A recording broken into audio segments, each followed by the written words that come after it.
देख ली ब्रह्मास्त्र? अगर हाँ तो ये वीडियो आपके लिए है, अगर ना तो बहुत स्पॉइलर वार्निंग, पहले फिल्म देखो उसके बाद वापस लौट आना, अपन इधर ही मिलेंगे, टेंशन नॉट। सबसे पहले बात करेंगे ईशा की। फिल्म में इनको नॉर्मल ह्यूमन दिखाने की पूरी कोशिश की गई है, लेकिन कभी सोचा ईशा के पास आते ही शिवा की आग अंगार में क्यों बदल गई, और अनीश सर ब्रह्मास्त्र का टुकड़ा शिवा के हाथों में ना देकर ईशा को क्यों पकड़ाते हैं, और फिर शिवा के फ्लैशबैक में हमेशा ब्रह्मास्त्र के साथ जुड़े हुए लोग ही दिखाई देते हैं, तो ईशा का लाइव एक्सीडेंट शिवा के सपनों में कैसे आया। दोस्त, ये ईशा कोई और नहीं, हिंदू रिलीजन में मेंशन गॉडेस शक्ति हैं, वो जिनके बिना शिव अधूरे हैं और जिनके साथ मिलकर पूरे हो जाते हैं। कोई बड़ी बात नहीं है अगर ईशा का कैरेक्टर इस ब्रह्मास्त्र की कहानी का असली मास्टरमाइंड निकले। अब बात करेंगे जुनून उर्फ मोनी रॉय की। बहुत क्लियर शब्द बोले थे इन्होंने, मेरी जान मेरी है ही नहीं, मेरी जिंदगी का सिर्फ एक मकसद है ब्रह्मास्त्र। हाथ के बगल में आपने अग्नि अस्त्र को नोटिस किया जिसमें देव की शक्तियां मौजूद हैं। क्या लगता है देव ऐसे ही किसी को भी अपना सबसे ताकतवर अस्त्र पकड़ा देंगे? फिल्म के एंड में जुनून ने जल अस्त्र का भी इस्तेमाल किया था। कैसे? ध्यान से सुनो, ये जुनून कोई और नहीं शिवा की बहन हो सकती है। बेटा तो चला गया था माँ के पास, बेटी ने बाप को जिंदा रखना अपनी लाइफ का मिशन बना लिया। वैसे भी ऑडियंस जितना मोनी रॉय की एक्टिंग की तारीफ कर रही है, इनका पार्ट 2 में रोल बढ़ाया जाना 200% कंफर्म है। तीसरा इंटरेस्टिंग कैरेक्टर है गुरुजी का।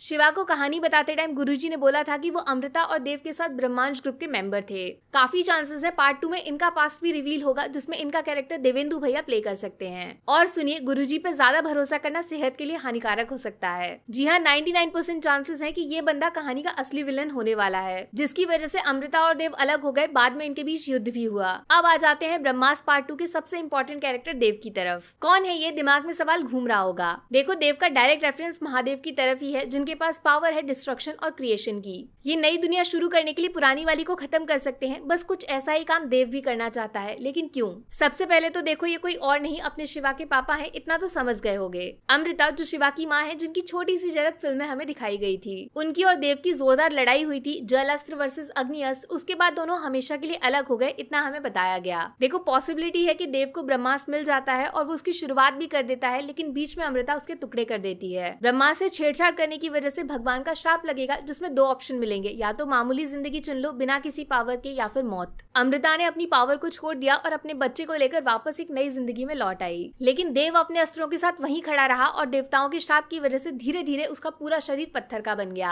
अब चूंकि अमृता प्रेग्नेंट थी और उसके अंदर देव का एक हिस्सा मौजूद था, तो शिवा के जन्म लेते ही देव के पत्थर वाले शरीर में जान लौटाई, पूरी तरह मरा भी नहीं और पूरी तरह जिंदा भी नहीं हुआ। हो तो ये भी सकता है कि अमृता की मौत का जिम्मेदार कोई और नहीं, खुद शिवा है, जिसके अंदर देव के अग्नि अस्त्र की पावर ने अमृता को जला डाला। अब 2 रीजंस हैं जिसकी वजह से देव ब्रह्मास्त्र को जल्द से जल्द दोबारा पाना चाहता है। पहला तो देवताओं के श्राप से आजाद होने के लिए ब्रह्मास्त्र का वापस जुड़ना जरूरी है, जिससे देव जिंदा हो जाएगा, जो फिल्म के एंडिंग में हो भी गया। दूसरा, इस दुनिया को खत्म करके जल्द से जल्द एक नई दुनिया की शुरुआत करना, जिसमें देव और अमृता फिर से एक बार मिल सके। जैसा कि आपको शिव पार्वती की हिस्ट्री में भी पढ़ने को मिल जाएगा, भगवान शिव जब माता पार्वती से अलग हुए तो वापस तभी मिले जब उनका पुनर्जन्म हुआ। अब इस थियरी का इस्तेमाल करने से कहानी का मेन ऑब्जेक्टिव देव कोई विलन नहीं है, उसने जो किया अमृता को पाने के लिए किया, ये क्लियर हो जाएगा। वैसे भी अयान मुखर्जी जो फिल्म के डायरेक्टर हैं, इनकी ताकत है लव स्टोरी, प्यार कहानी का फैसला करता है हमेशा इनकी फिल्मों में। इसीलिए हो ना हो पार्ट 1 की तरह पार्ट 2 भी अमृता और देव की लव स्टोरी को ही फोकस में डालेगा। देखो, अमृता वाले कैरेक्टर में तो दीपिका है ही, ये बात 110% कंफर्म हो चुकी है, लेकिन जो देव वाला कैरेक्टर है उसके लिए अभी 2 नामों के बीच में कंफ्यूजन है। 90% तो ये रणवीर सिंह ही होने वाले हैं। Deepika Ranveer real life couple reel में भी साथ हो जाएंगे, जोड़ी खूब जमेगी। लेकिन बचा हुआ 10% ऋतिक रोशन की तरफ इशारा करता है, अभी हाँ या ना कंफर्म नहीं है, वो भी फिल्म में हो सकते हैं। और एक इंटरेस्टिंग चीज बताऊं, थोड़ा गौर फरमाइएगा, अपने हिंदू रिलीजन में त्रिमूर्ति सबसे सुप्रीम है। ब्रह्मा तो हो गए क्रिएटर, मॉडर्न जमाने में साइंटिस्ट बोले तो SRK वाला कैरेक्टर। विष्णु हो गए प्रोटेक्टर, जी हाँ, नागा अर्जुन सर, जिनके अंदर नंदी की शक्ति मौजूद है। और तीसरा शिवा द डिस्ट्रॉयर, देव वाला कैरेक्टर, जिनका गुस्सा पूरी दुनिया जला सकता है। एक्साइटेड हो जाइए, क्योंकि ब्रह्मास्त्र पार्ट 2 में ये त्रिमूर्ति वाले कॉन्सेप्ट को भी जरूर एक्सप्लोर किया जाएगा। SRK का young version Naga Arjun sir के बेटे नागा चैतन्य आ सकते हैं। रणवीर तो देव बनने जा ही रहे हैं, और कहानी के असली विलन अपने मुन्ना भैया। अब आप बताओ, आपके हिसाब से ब्रह्मास्त्र पार्ट 2 में इसके अलावा और क्या हो सकता है? कोई क्रेजी फैन थ्योरी जो दिमाग में घूम रही हो, नीचे कमेंट मार के जरूर शेयर करना।